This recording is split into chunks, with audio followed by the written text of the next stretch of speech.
Hello, dog. My motive for doing what I am going to do is simply personal revenge. I do not expect to accomplish anything by it. Anything the next one now? Look down, whatever.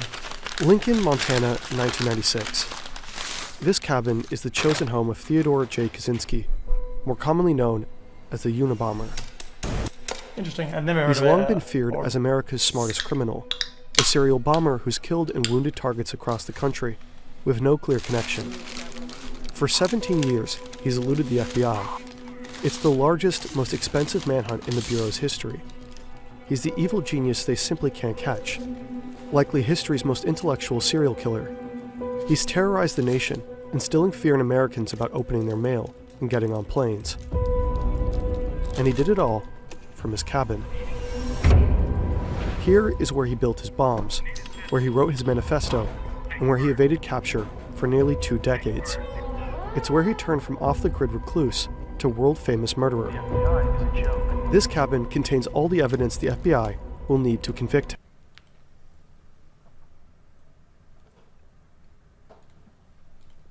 him. It's located deep in the Montana wilderness. Back in 1969, Ted moved here from California, where he left behind a shining career as a math professor at UC Berkeley. He wanted to get closer to nature and far, far away from everyone who pisses him off, which is most people. He built this cabin with his brother, back when Ted still talked to him. It's got no electricity, no plumbing, just a wood stove, a bed, and a whole lot of books. Right now, Ted is building another bomb. They're meticulously crafted, and he's continuously improving his technique. Every year, they become more lethal. In fact, he's got another one under his bed, wrapped and ready to go. But he won't get a chance to send it, because despite his intellect, he made some pretty dumb mistakes.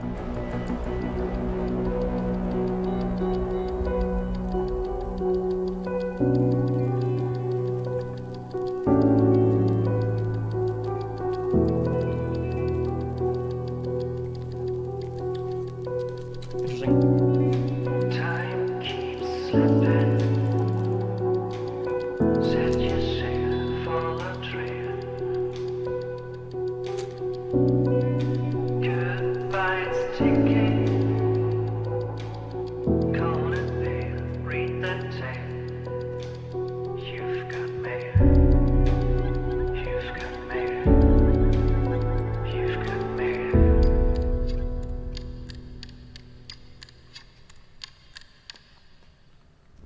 This video is largely based on these 2 books. Links are in the description.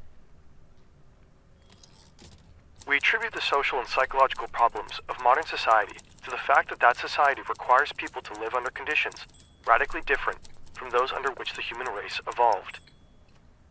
Okay.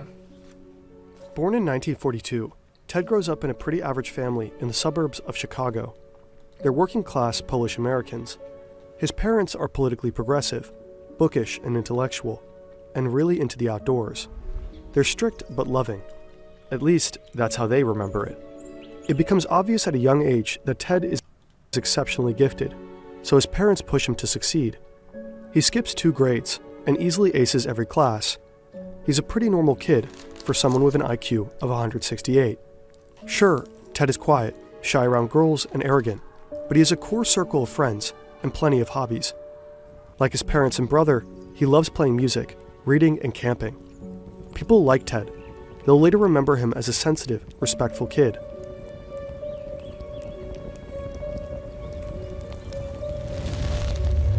All that starts to change when Ted enrolls at Harvard University at just 16 years old. Like many college freshmen, Ted struggles to adjust. Here, he no longer feels like the smartest person in every room. And as a working-class kid thrown into the world of America's elite, he's a fish out of water. Other students and even faculty mock his shabby clothes and blue-collar background. He's deeply bothered by their snobbery, pain that will follow him through life. Ted's also just really young, younger than almost everyone else on campus. As an adult, Ted will write his mother furious letters about this. He demands apologies for pushing him out of the house before he was ready. Ted becomes depressed, and his grades suffer. His classmates describe him as a total loner, moody, rude, and virtually mute. He's that guy on the dorm floor who only leaves his room to go to class, who ignores everyone else, who slams doors. There's a stench of rotting food wafting from his room. Ted doesn't know it yet, but his withdrawn and alienated demeanor has caught the eye of a psychology professor. Dr. Henry A. Murray is very famous, with an on-campus research center named after him. He's basically a god in the social sciences. Murray is looking out for particular types of students, those who will make excellent guinea pigs for an experiment. His final, most elaborate experiment, the capstone of a long and illustrious career. It also happens to be a CIA-funded project designed to cause extreme distress and break down the subject's sense of self.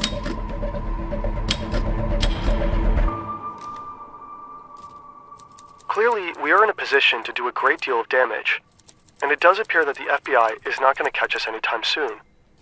The FBI is a joke. It's the 1970s in San Francisco. The city is a hotbed of anti-government activity. There's outrage over the Vietnam War. Protest bombings are a regular occurrence. Explosions happen every week up through the mid-80s. The FBI dubs it the Belfast of North America.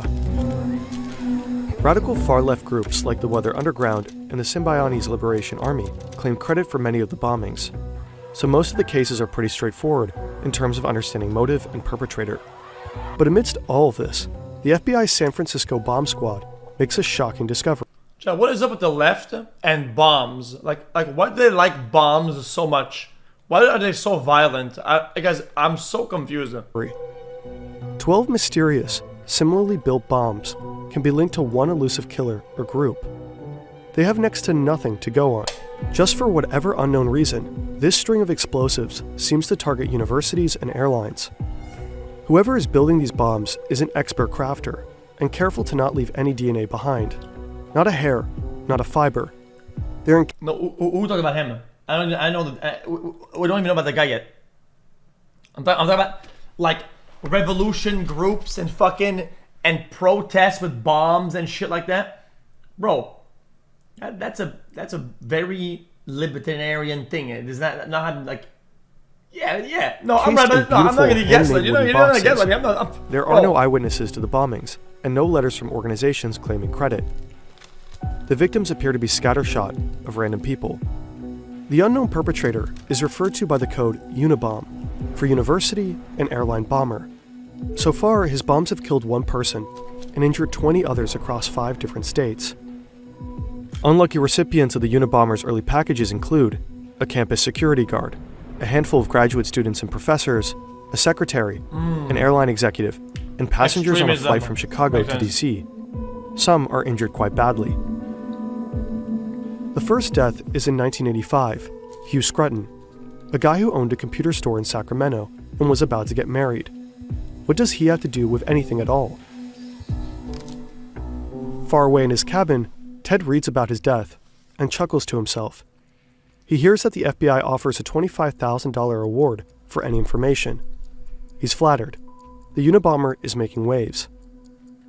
Not bad for the actions of one man in a 10 by 12 foot shack with no electricity, running water, or phone service. Pretty hard to imagine now. These days, connection isn't optional. It's how we get around, check in, look stuff up, call for help, all of it. That's where Saley comes in. With affordable global data in jar. Here in his cabin, and use code FERNTV to get an exclusive 15% discount on your first purchase. Money back guarantee in case your device is not compatible. Back to Ted. Here in his cabin. I'm confused. Chat. Chat says the left isn't what is it, chat? Liberals don't mean leftists. Is that true? He's got everything he needs. Snowshoes, maps, a homemade chair, a cot, a typewriter, and hundreds of books. It's scraps from junkyards, junkyards right? and jars of chemicals It's for making his bombs. Binders and binders full of notes. All kinds of disguises for delivering the bombs, like wigs and sunglasses, and shoes with fake soles. It's crammed to the gills, but meticulously organized. At this point, the FBI has 0 promising leads, and by the end of it all, they'll never actually find the perpetrator themselves. the bomber is always several steps ahead of them. They'll pursue thousands of dead ends, spend hundreds of thousands of taxpayer dollars, and pour countless man-hours into this case. They have no idea why he's targeting the people that he is, but the bombs are so precise, so well crafted. There's gotta be a motive, right? In 1987, there's finally a break in the case. The Unabomber plants a package outside a Salt Lake City computer store, and a lady spots him. He's wearing a gray hoodie, sunglasses, and sporting a mustache. The police create a sketch and post it all around the country. The bombings immediately stop, and for 5 years, nobody hears anything from the Unabomber. Jeez. All kinds of people call him with tips, but the leads go nowhere. The case pretty much goes cold, but the FBI know that it's only a matter of time before he'll strike again. They're sure he's using the time to perfect his bombs. And they're right. In his cabin, Ted is finessing his technique. The upcoming bombs will be a whole lot more lethal. But, as the world will soon find out, he is also busy writing. He doesn't just want his explosives to do the talking. He's crafting a manifesto, one that claims to explain what the mysterious string of bombings is all about.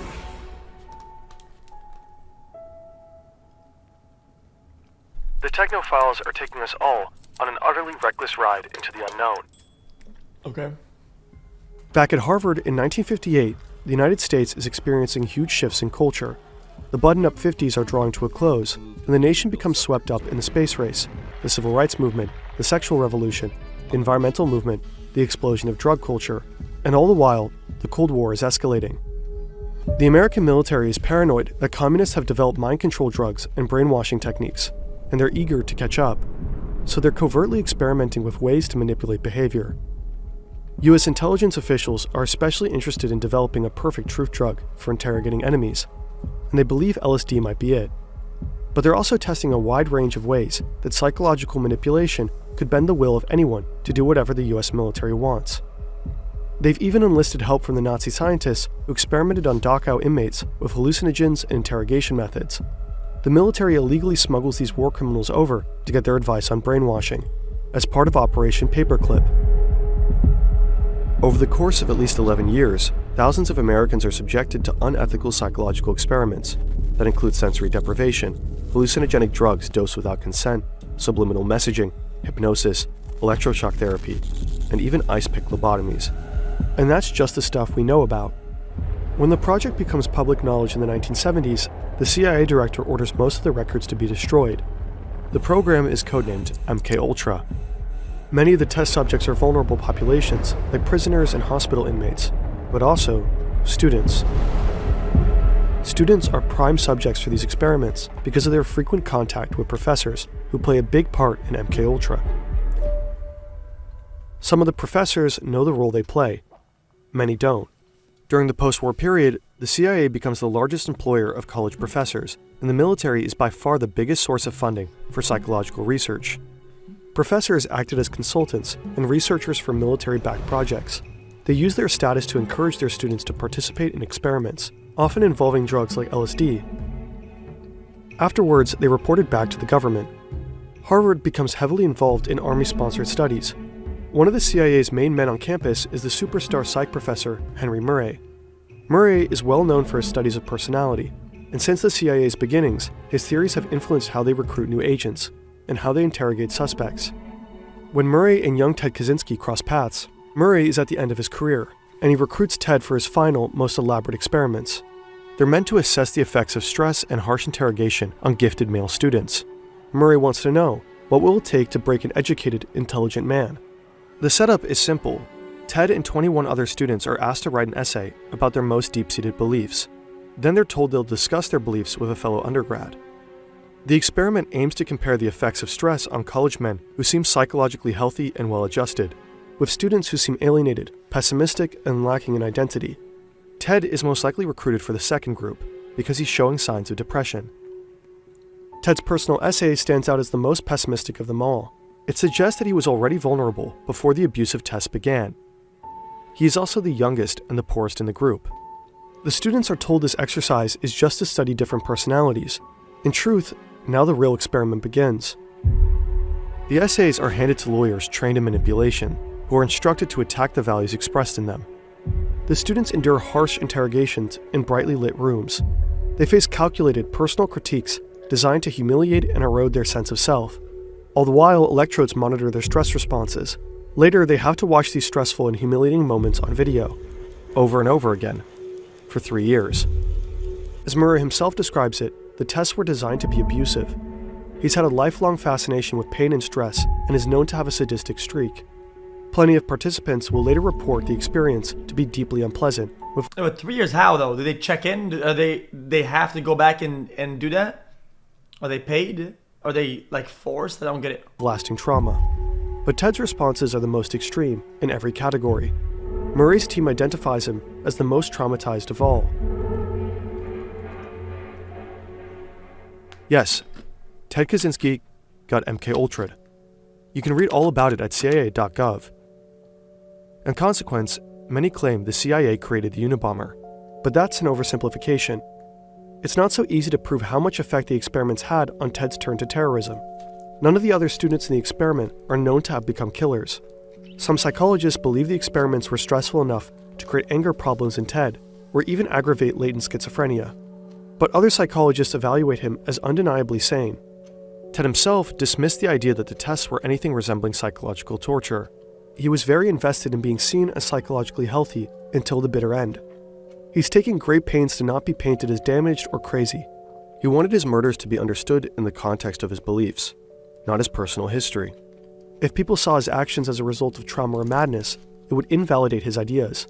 Ideas that formed his last year at Harvard. Fair enough. Ted becomes increasingly disillusioned with the industrial technological system. He comes to believe that technology is slowly destroying humanity and eroding our freedom. He's horrified by widespread psychological suffering and how industrial technology has severely damaged the planet. He's certain that it'll only get worse the more technology develops. So anyone who helps advance technology in any way is the enemy. Scientists, engineers, business people, what Ted calls the technician class. Ted starts having revenge fantasies and becomes obsessed with how society enforces obedience with psychological controls. He daydreams about breaking away from society and living off the grid. Ted graduates Harvard and goes on to get his PhD. The idea isn't right.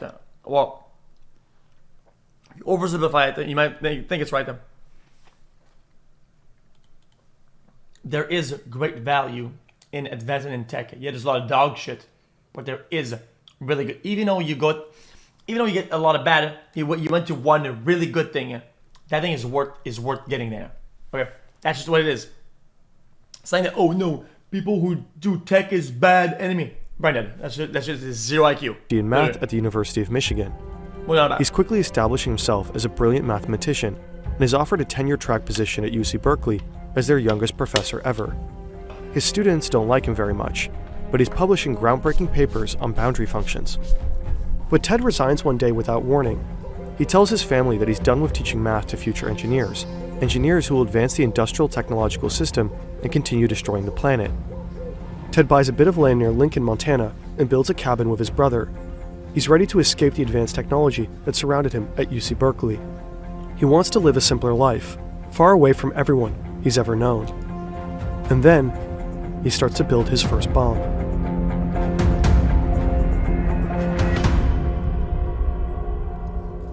Through our bombings, we hope to promote social instability, an industrial society, propagate anti-industrial ideas, and give encouragement to those who hate the industrial system. In 1993, the Unabomber strikes twice after a 6-year hiatus. Yeah, but I'd be interested to see what was his plan on where does that go. Chad, there are waves you cannot stop. You can try to disrupt one wave, 2 waves, whatever. It doesn't matter. The waves will keep coming. It's like telling people, guys, I'm telling you guys, porn is bad. Don't do it. I'm doing things to stop people from gooning. Stop it. Please, stop it. I'll be violent and do crazy things if it doesn't stop. Okay, yeah. Even though in my existence I might stop a few of people doing it, it doesn't matter. People will always goon. People will always... How does that even achieve anything? 2 prominent researchers, a computer scientist and a geneticist, receive packages the size of a VHS tape. The bombs detonate upon opening. and both professors are badly injured. Shortly after, the New York Times receives a typewritten letter. It claims credit for the bombs and says the public should expect more to come. In 1994 and 1995, the Unabomber succeeds. Like, this is crazy. The fact you're watching this video about him proves this point.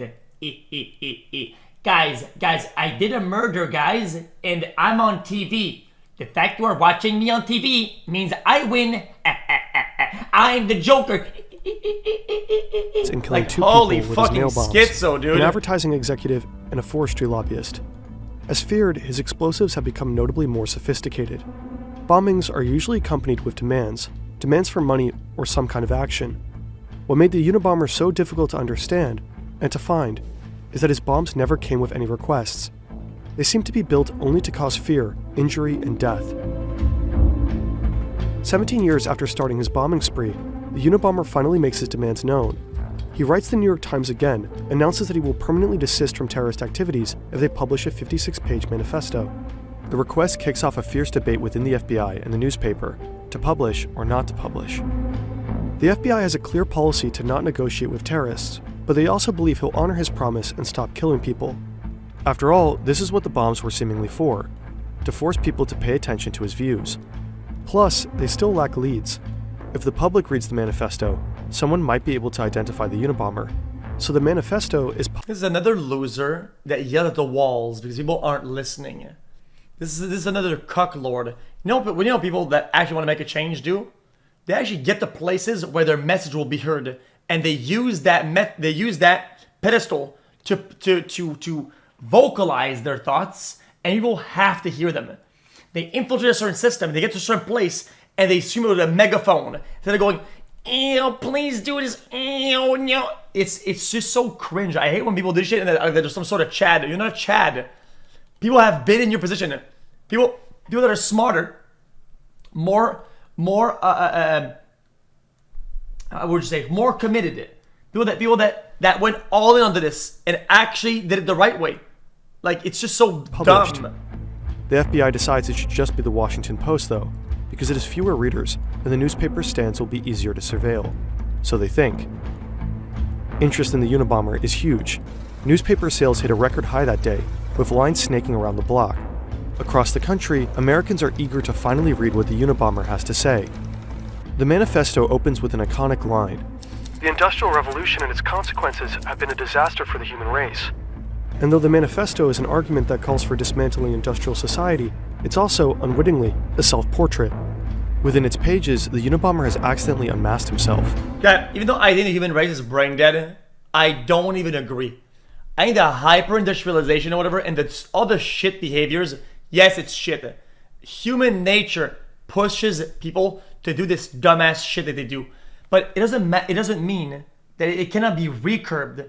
It doesn't mean that doesn't inspire change and inspire to do new things and think about new things and then to save ourselves before the brink. I think humans are at least smart enough to do that, and I think they are doing that. I absolutely believe that 100%. David and Ted, though 7 years apart and very different, grew up close and loved each other very much. As adults, they had impassioned philosophical debates by mail and shared a lot of the same views. David also worried about technology's destructive effect on humanity. He'd also spent some time living off the grid in a self-made cabin. But David wasn't a killer. When the manifesto is published, he hasn't spoken to his brother in a long time. Ted cut him out when David got married and refused to answer any of his letters. David's wife Linda, a philosophy professor, has a funny feeling about Ted, whom she never met. As the bombings stack up and some of the timings coincide with Ted's travels, Linda tells David, "You've got a screwy brother. Maybe he's the Unabomber." David doesn't want to hear it. Linda doesn't know Ted the way David does. He'd never kill anybody. As a kid, Ted used to cry at the thought of animals getting hurt. But when the manifesto is finally published, David avoids reading it. He doesn't want to admit the similarities. That, like the Unabomber, Ted is an excellent carpenter, and that he had a lifelong fascination with explosives, and that some of the dates match up perfectly with Ted's travels. David only reads it when Linda insists. His jaw literally drops from the first few lines. The killer, like Ted, also hates technology. As it continues, David recognizes idiosyncratic word choices and logical arguments that Ted uses all the time. There is no escaping the truth. Ted is the Unabomber. So after some moral qualms about betraying his brother, David alerts the FBI.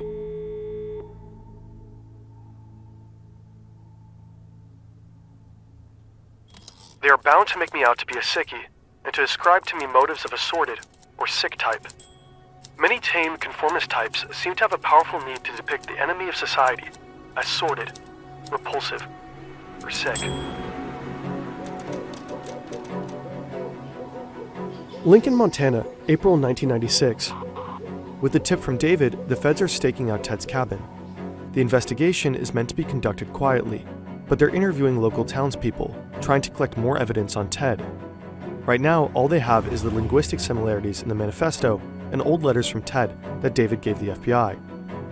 Not exactly cold, hard proof, enough for a search warrant, but not an arrest. Rumors start to spread around town that Ted Kaczynski, their very own angry hermit, is the Unabomber. The plan is to draw Ted out of his cabin and get inside before he can escape or destroy any evidence. But they don't know if he has it tricked out with explosives. Nobody would be surprised if he did. Ted has no idea he's under surveillance, so when someone knocks and says some land surveyors need to talk, he believes them and opens the door. He wasn't expecting visitors. These days, he's busy with a dirty job. He's in the middle of rasping aluminum blocks to make powder for more bombs. He's covered from head to toe in the dust. He's rail thin because the rabbit hunting was scarce this season. Ted's hair is wild and his clothes are literally rotting off of his body.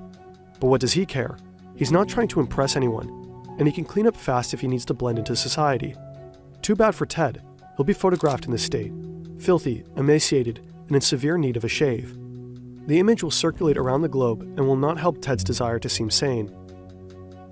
When the feds swoop in, they find 40,000 pages of journals and plans, most written in code. The code is more complex than anything the FBI had ever seen, more convoluted than codes the KGB used during the Cold War. But Ted also left the key to the code in the cabin. Without it, the FBI wouldn't be able to decipher the decades of written confessions that definitively tied Ted to the bombings. They also find a bomb under the bed, ready to be mailed to an aerospace company in Dallas. Now the FBI has all the evidence they need. They lock up the cabin and take Ted to prison. He does not dispute that the journals with the confessions are his. In fact, he wrote them partially so that nobody would try to say he was crazy. Ted's family and his defense team attempt to convince the jury and the world at large that he is mentally ill. They're doing anything they can to avoid the death penalty, which frustrates him. He tries to fire his lawyers and defend himself. He would rather die than allow his lawyers to plead not guilty by reason of insanity. Ted pleads guilty to his crimes and is sentenced to life in prison. Behind bars, he never stops writing. He publishes 2 books and keeps up a lively correspondence with a wide array of journalists and admirers. He also finally makes some human connections. He strikes up a friendship with Timothy McVeigh, the Oklahoma City bomber who killed 168 people in 1995. Ted and McVeigh are briefly on the same prison block and find they have a lot of views in common, before McVeigh is carted off to death row. Ted even finds love for the first time in his life. After a lifetime of struggling to connect with women and never going beyond a few kisses, Ted suddenly has dozens of women writing him romantic or salacious letters. But only one captures his heart, a school teacher he calls his lady love. They spend thousands of hours talking by mail or in visiting booths, but they are never able to touch. He writes classical music for her before she dies of lung cancer. Later, Ted also develops cancer. When the condition becomes advanced, he dies by suicide in June 2023 at 81 years old. This is not to be a political revolution. Its object will be to overthrow not governments, but the economic and technological basis of the present society. What is what's up with the desire for women to like these hardened, like actually radicalized criminal killers, like weirdos? Like, what is it? There has to be some issue somewhere in the brain.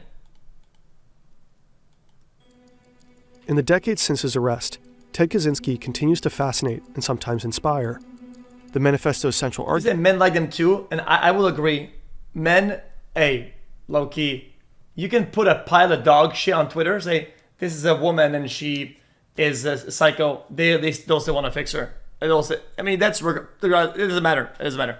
I feel like some of these it's more like more targeted, but fuck, what do I Is know? that technological advancements since the Industrial Revolution have robbed people of their freedom and well-being. These advancements are supposedly responsible for widespread psychological suffering and environmental devastation. It's a revolutionary call to dismantle industrial society altogether and warns that technology will inevitably overpower human autonomy. Maybe fame, I don't know. Many of Kaczynski's observations in the manifesto are true. Some of his predictions are prescient, and a lot of the grievances You know what? technology will inevitably overpower human autonomy. Many of Kaczynski's observations in the manifesto are true. Some of his predictions are prescient, and a lot of the grievances are understandable. It's not hard to find people who are also frustrated with surveillance or sad about environmental destruction. At the time of his capture, Time magazine wrote, "There's a little bit of the Unabomber in most of us." Nowadays, Ted Kaczynski continues to find admirers online, from teens on TikTok, depressed about climate change, half-ironically saluting Uncle Ted, to the extreme right mass murderer, Anders Breivik, who heavily quoted Kaczynski's industrial society in his own manifesto. But even if most people can find parts of the manifesto they agree with, most people are not willing to kill. Kaczynski knew that most people would be repelled by his crimes, but committed them anyway. Those who find the ideas compelling might want to check out Jacques Ellul, the thinker whose ideas most inspired the manifesto.